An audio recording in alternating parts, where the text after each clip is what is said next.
Hello everyone, welcome back to our channel. आप सभी का इस यूट्यूब प्लेटफॉर्म पे स्वागत है। मेरा नाम है प्रतिभा। सो स्टूडेंट, आज के इस सेशन में हम करेंगे आपके यूजीसी नेट पेपर 1 को कवर, जिसमें हम आज लेकर आए हैं आपके टॉप 20 मोस्ट इम्पॉर्टेंट क्वेश्चन जो आपके अक्सर यूजीसी नेट एग्जाम में पूछे जाते हैं। सो अगर आप नेट दिसंबर अटेम्प्ट के लिए तैयारी कर रहे हैं तो ये क्लास आपके लिए काफ़ी हेल्पफुल हो सकती है। लास्ट तक ज़रूर देखिएगा क्योंकि हर एक क्वेश्चन आपके लिए काफ़ी इंपॉर्टेंट है।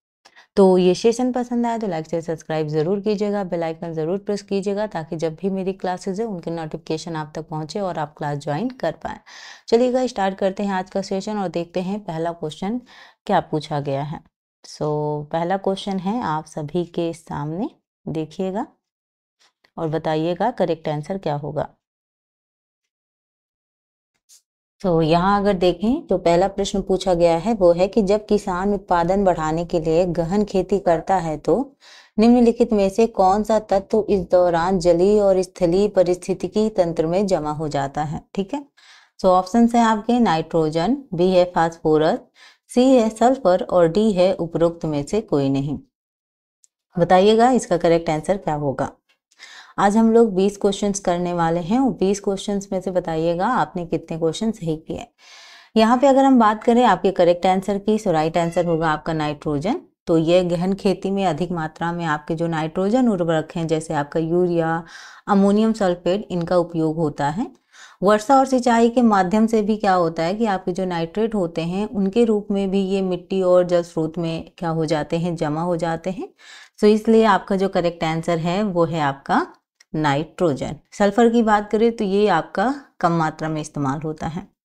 चलिएगा नेक्स्ट क्वेश्चन पे बढ़ते हैं और नेक्स्ट क्वेश्चन आपका है औद्योगिक अपशिष्ट के निर्वहन के फलस्वरूप निम्नलिखित में से एक के सिवाय, सिवाय का मतलब होता है एक के अलावा जो भी है आंसर वो, ठीक है, तो सभी दुष्परिणाम होते हैं। यानी औद्योगिक अपशिष्ट के निर्वहन के फलस्वरूप निम्नलिखित में से एक के सिवाय सभी दुष्परिणाम होते हैं। यहाँ अगर हम बात करें तो आपके ऑप्शंस है घुलित ऑक्सीजन की कमी, बी है जलीय जीवन का विनाश, सी है जलवायु में परिवर्तन और डी है जैविक गतिविधि की हानि। अब बताइएगा। तो इस तरीके के प्रश्नों को जैसे आए सिवाय तो उसको आप अंडरलाइन कर लेंगे एक तरीके से ताकि वो दिखता रहे। यहाँ अगर हम बात करें आपके सेकेंड आंसर की तो आपका जो सेकेंड आंसर है वो है आपका जलवायु में परिवर्तन यानी आपका क्लाइमेट चेंज। तो औद्योगिक अपशिष्ट में पानी में घुलित ऑक्सीजन घटती है और जो जलीय जीवन है वो एक तरीके से क्या हो जाता है, नष्ट हो जाता है। जैविक जो गतिविधियां हैं वो भी आपकी एक तरीके से इसमें इफेक्ट होती हैं। तो ये जो है ये सीधा कारण नहीं है बल्कि जलवायु परिवर्तन का। ठीक, नेक्स्ट क्वेश्चन नंबर 3 देखिएगा, थोड़ा सा मैं छोटा कर देती हूँ ताकि आपको सारे ऑप्शंस दिखाई दें। क्वेश्चन है कि जैव चिकित्सा अपशिष्ट से संबंधित नियम भारत को निम्न में से किसके अंतर्गत अधिसूचित किया गया है। ठीक है, आपके ऑप्शंस है पर्यावरण संरक्षण अधिनियम 1980, बी है पर्यावरण संरक्षण अधिनियम 1983, 3 है मतलब सी ऑप्शन है आपका पर्यावरण संरक्षण अधिनियम 1986 और डी है पर्यावरण संरक्षण अधिनियम 1988। बताइएगा आंसर क्या होगा। इनको क्वेश्चन को बहुत ज़्यादा डीप करने की ज़रूरत नहीं होती। ऐसे क्वेश्चन को जो आपका इन्वायरमेंट से रिलेटेड क्वेश्चन पूछा जाता है इसकी जितनी ज़्यादा अगर आप प्रैक्टिस कर लोगे उतना आपके लिए बेटर होगा। तो यहाँ अगर हम बात करें आपके करेक्ट आंसर की, आपका जो राइट आंसर होगा स्टूडेंट वो होगा आपका ऑप्शन सी। ठीक है, जो आपका इन्वायरमेंट प्रोटेक्शन जो आपका एक्ट है 1986 ये आपका करेक्ट आंसर है। तो बायोमेडिकल वेस्ट मैनेजमेंट रूल के हिसाब से कहें जो 1998 है उसको EPA 1986 के जो अंतर्गत है वो अधिसूचित किया गया था। तो याद रखिएगा, मैं नाम लिख देती हूँ आपको। ठीक है, तो यहाँ पे है आपका बायोमेडिकल, ठीक है, आपका वेस्ट मैनेजमेंट जो आपका रूल है 1998, ठीक है, उसके हिसाब से EPA 1900 आपका 46 के अंतर्गत अधिसूचित किया गया है। ठीक है, 1986 के अंतर्गत। ठीक, चलिएगा, तो ऑप्शन जो आपका करेक्ट है वो है ऑप्शन सी। बढ़ते हैं नेक्स्ट क्वेश्चन की ओर। क्वेश्चन नंबर 4 है, आप सभी के सामने पूछा गया है, निम्नलिखित में से कौन सा विकल्प प्लास्टिक कचरे की प्रबंधन के लिए अनुशंसित नहीं है? नहीं है वाला पूछा गया है क्वेश्चन, तो ध्यान दीजिएगा कि निम्नलिखित में से कौन सा विकल्प प्लास्टिक कचरे की प्रबंधन के लिए अनुशंसित नहीं है। आपके ऑप्शंस हैं भस्मीकरण, बी है जमीन में गहरा दबाना, सी है हाइड्रोक्लेव और डी है उपरोक्त सभी। देखिएगा, बताइएगा आंसर क्या होगा। यहाँ पे बात की जाए राइट आंसर की, राइट आंसर होगा जमीन में गहरा दबाना। ऑप्शन जो बी है वो आपका करेक्ट है। तो प्लास्टिक बायोग्रेडेबल नहीं है, इसे जमीन में दबाना प्रदूषण बढ़ाता है एक तरीके से, ठीक है। वहीं अगर हम भस्मीकरण की बात करें तो ये नियंत्रित रूप से सही है, ठीक है। बाकी जो अदर ऑप्शंस हैं वो आपके एक तरीके से सही हैं, बाकी जो आपका जमीन में गहरा दबाना ये आपका गलत है। चलिएगा, क्वेश्चन नंबर 5 पूछा गया है कि भारी वर्षा से उर्वरक नदियों में बह जाते हैं, जिसके कारण निम्नलिखित में से कौन सा दुष्परिणाम पैदा हो सकता है? तो भारी वर्षा से उर्वरक नदियों में बह जाते हैं, जिसके कारण कौन सा दुष्परिणाम पैदा हो सकता है? आपके ऑप्शंस हैं जैविक संचय, बी है यूट्रोफिकेशन, डी है बायोडिग्रेडेबल और डी है स्वतः स्फूर्त दहन। देखिएगा और बताइए आंसर क्या होगा। क्वेश्चन नंबर 5, तो क्वेश्चन नंबर 5 का जो आपका करेक्ट आंसर है वो है आपका ऑप्शन बी यूट्रोफिकेशन, ठीक है। ऑप्शन बी आपका क्या है? राइट आंसर है। बढ़ते हैं नेक्स्ट क्वेश्चन की ओर। क्वेश्चन नंबर 6 है, पूछा गया है निम्नलिखित में से कौन सी ऐसी गैस है जो केवल अपनी मात्रा के कारण वैश्विक गर्मी के लिए उत्तरदायी है, ठीक है। और ऑप्शंस है आपके क्लोरोफ्लोरोकार्बन, बी है आपका कार्बन डाइऑक्साइड, सी है मीथेन और डी है आपका नाइट्रोजन। बताइएगा। देखिएगा स्टूडेंट, अब हम लोग होम साइंस में बहुत जल्द ऐसे शॉर्ट माध्यम से भी वीडियो करेंगे जो आपके 10-15 मिनट की होगी, लेकिन उसके माध्यम से जो आपके स्पेशल और जो जिन टॉपिक से लगभग प्रश्न पूछे जाते हैं वो आपका कम समय में पूरा हो जाएगा। तो इसकी हम लोग बहुत जल्द सीरीज चलाने वाले हैं, जिससे आपको एग्ज़ाम के टाइम आपको हेल्प मिलेगी। हालांकि पीजीटी का तो एग्ज़ाम कैंसिल हो गया है, लेकिन अभी एलटी है का असिस्टेंट प्रोफेसर है, उसके बाद नेट आने वाला है, तो कई सारे जो एग्ज़ाम है वो लाइन अप हैं, तो यहाँ पे घबराने वाली बात कुछ है नहीं, ठीक है। तो यहाँ पे अगर हम बात करें आपके करेक्ट आंसर की स्टूडेंट, तो क्वेश्चन नंबर जो 6 है उसका जो आपका राइट आंसर होगा वो होगा आपका कार्बन डाइऑक्साइड, ठीक है। कार्बन डाइऑक्साइड CO2, ठीक है। ऑप्शन जो बी है वो आपका क्या है? करेक्ट है। तो मात्रा के हिसाब से जो आपका CO2 है वो अधिक रिस्पॉन्सिबल है ग्लोबल वार्मिंग के लिए, याद रखिएगा, ठीक है। और यहाँ पे अगर हम CFC की बात करें, आपका क्लोरोफ्लोरोकार्बन, तो आपका एक तरीके से क्वांटिटी कम रहती है। वहीं अगर हम मीथेन की बात करें तो यहाँ पे भी कम है, और नाइट्रोजन आपका ग्रीन हाउस गैस नहीं है। तो इस तरीके से आपका जो ऑप्शन बी है वो आपका करेक्ट है। पूछा ही गया था जो केवल अपनी मात्रा के कारण वैश्विक गर्मी के लिए उत्तरदायी है, यानी ग्लोबल वार्मिंग के लिए, ठीक है। चलिएगा, क्वेश्चन नंबर 7 है आपका, निम्नलिखित में से किसी ग्रीन हाउस गैस की वैश्विक गर्मी को उत्पन्न करने की क्षमता को प्रतिबिंबित करने के लिए किस शब्दावली का प्रयोग किया जाता है? मतलब वैश्विक गर्मी को उत्पन्न करने वाली क्षमता को प्रतिबिंबित करने के लिए किस शब्दावली का प्रयोग किया जाता है, ये आपसे पूछा गया है। आपके ऑप्शंस है वार्मिंग पोटेंट, बी है वार्मिंग पोटेंशियल, सी है ग्लोबल वार्मिंग पोटेंशियल और डी है उपरोक्त में से कोई नहीं। तो चारों ऑप्शन आप सभी के सामने है, एक बार फिर से प्रश्न देख लीजिए और फिर बताइएगा इसका जो आपका करेक्ट आंसर होगा वो क्या होगा। यहाँ अगर हम बात करें आपके करेक्ट आंसर की, करेक्ट आंसर है ग्लोबल वार्मिंग पोटेंशियल, ठीक है, यानी आपका GWP, ठीक है, ग्लोबल वार्मिंग आपका पोटेंशियल। तो यह बताता है कि कोई ग्रीन हाउस गैस CO2 की तुलना में कितनी गर्मी पैदा कर सकती है, ठीक है, ये याद रखेंगे, ठीक। और यहाँ पे जो अदर ऑप्शंस हैं वो आपके करेक्ट नहीं है, सो राइट आंसर आपका सी। क्वेश्चन नंबर 8 पूछा गया है, कौन सी समस्या अधजले कार्बन कणों के कारण उत्पन्न होती है? आपके ऑप्शंस हैं कार्डियक समस्या, बी है श्वास की समस्या, सी है गले की समस्या और डी है त्वचा संक्रमण। तो कौन सी समस्या अधजले कार्बन कणों के कारण उत्पन्न होती है, ये आपसे पूछा गया है। तो यहाँ आपका जो ब्रीदिंग प्रॉब्लम है, यानी जो सांस लेने में समस्या होती है, ये आपका क्या है? राइट आंसर है ऑप्शन बी आपका क्या है? करेक्ट है। तो अधजलीय कार्बन कण फेफड़े में जाकर एक तरीके से अस्थमा और अन्य जो बीमारियां हैं उनको पैदा करती है, तो याद रखेंगे। चलो नेक्स्ट देखते हैं। क्वेश्चन नंबर 9 है आपका, निम्नलिखित में से कौन सा कथन कार्बन मोनोऑक्साइड उत्सर्जन के संदर्भ में सही है? तो ये पूछा गया है आपका कार्बन मोनोऑक्साइड गैस के बारे में आपको बताना है।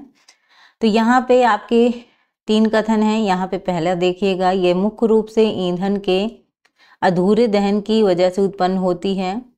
सेकेंड है, ये पेट्रोल इंजन में अधिक प्रत्यक्ष रूप से होती है। ठीक है। थर्ड है, यह लंबी अवधि के जोखिम के बाद मतली पैदा कर सकता है। बताइएगा। तीनों स्टेटमेंट आपके सामने हैं और पूछा गया है आपका कार्बन मोनोऑक्साइड के उत्सर्जन के बारे में। ठीक है, बताइएगा इनमें से कौन सा आपका सही होगा। नीचे कोड भी दिया हुआ है, देखिए ध्यान से, फिर बताइएगा। अगर मैं फास्ट तरीके से आपको क्वेश्चंस करा रही हूँ तो आप बीच में थोड़ा सा पॉज कर दिया करिए वीडियो को, ताकि आप आंसर आराम से दे सकें।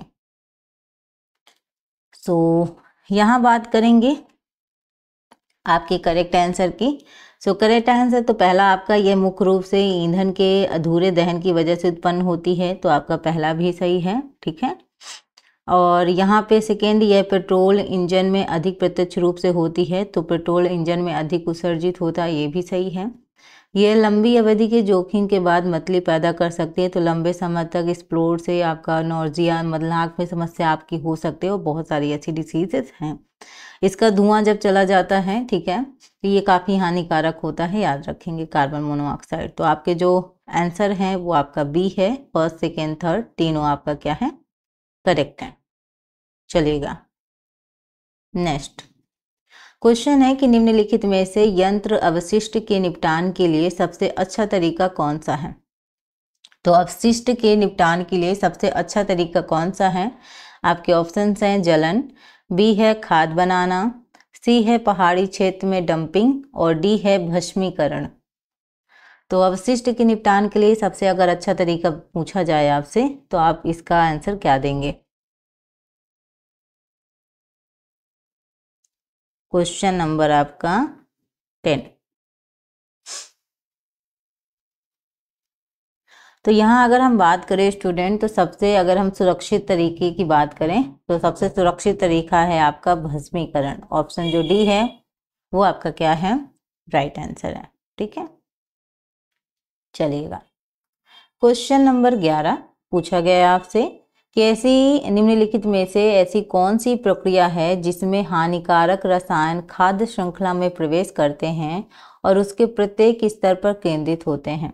ठीक है, आपके ऑप्शंस हैं एकाग्रता, बी है बायो मैग्निफिकेशन, सी है विस्तार और डी है आपका प्रदूषण। बताइएगा इसका जो राइट आंसर होगा वो क्या होगा? सो राइट आंसर है स्टूडेंट इसका आपका ऑप्शन बी बायो मैग्निफिकेशन।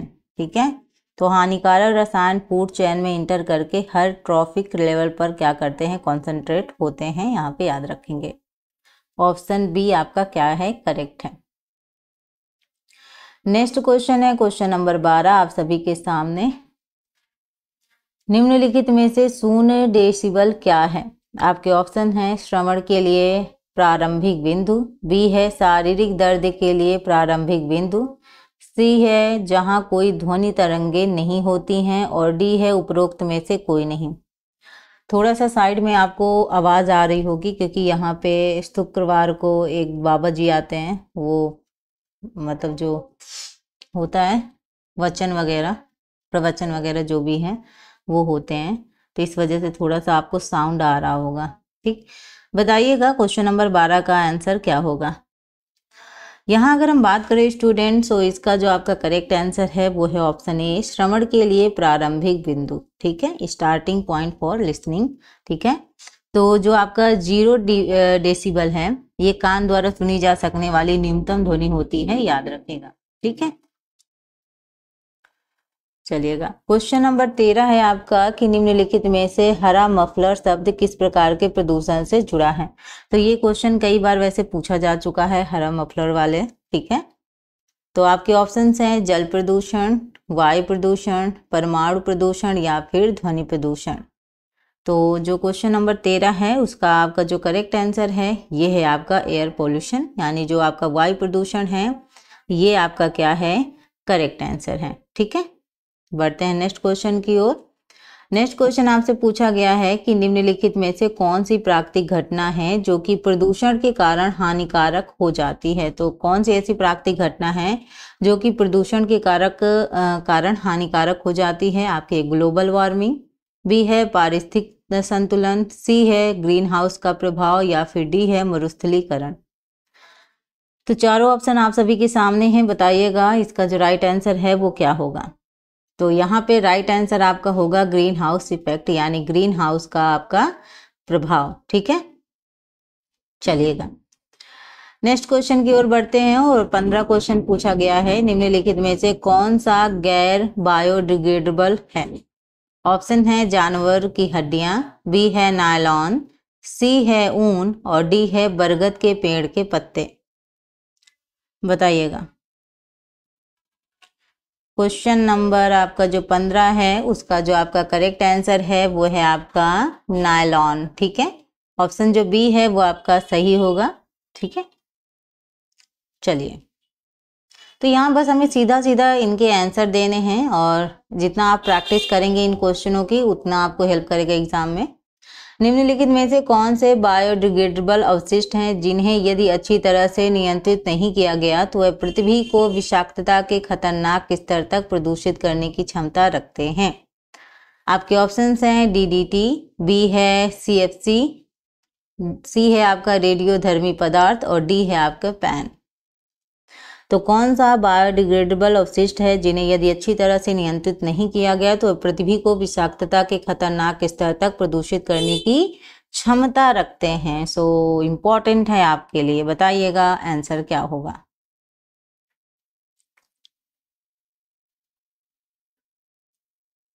तो यहाँ पे अगर हम बात करें आपके राइट आंसर की तो आपका है ऑप्शन डी पैन।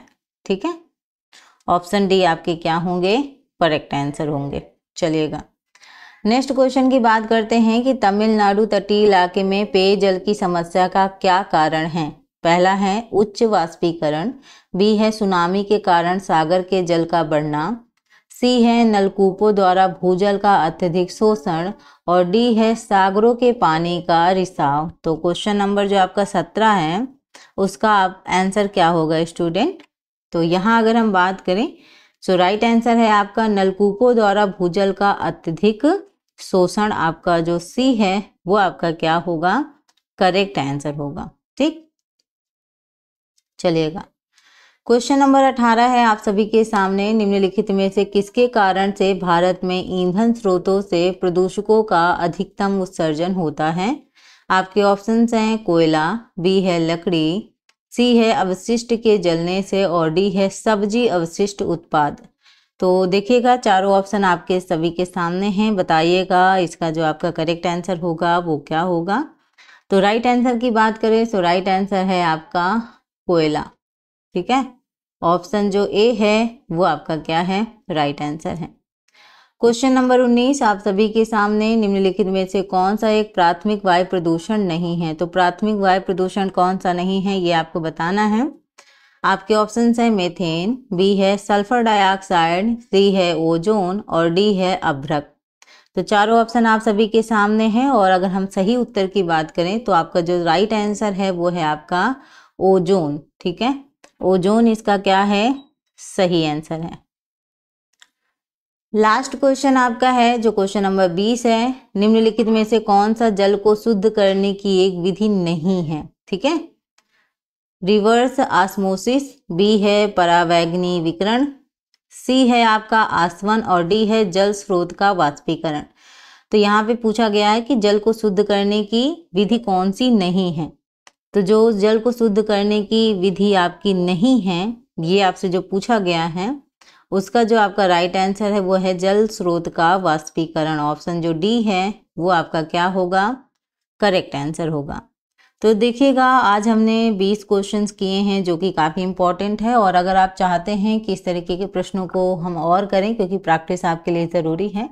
ये इन्वॉल्वमेंट से जितने क्वेश्चंस आते हैं आपके, उनमें ज़्यादातर आपके प्रैक्टिस पे ज़्यादा डिपेंड करता है। जितना आप प्रैक्टिस करेंगे उतना आपको हेल्प मिलेगी। और अगर आप चाहते हैं कि ऐसे ही लगातार मैं क्लासेस लाती रहूं, तो मेरे चैनल से जुड़ जाइएगा। आपकी यूजीसी नेट के साथ साथ जो अदर एग्ज़ाम है, उसके साथ साथ आपका जो पेपर सेकेंड होम साइंस है, उसकी भी हम प्रिपरेशन करते हैं। शॉर्ट्स के माध्यम से भी कुछ चीज़ें अपलोड की जाती हैं, और कुछ एक्स्ट्रा इन्फॉर्मेशन मैं आपको टेलीग्राम पे भी देती हूँ।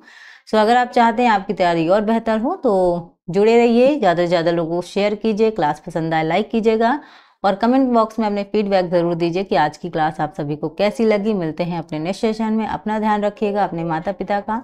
Thank you for watching. Thank you so much student. Bye bye.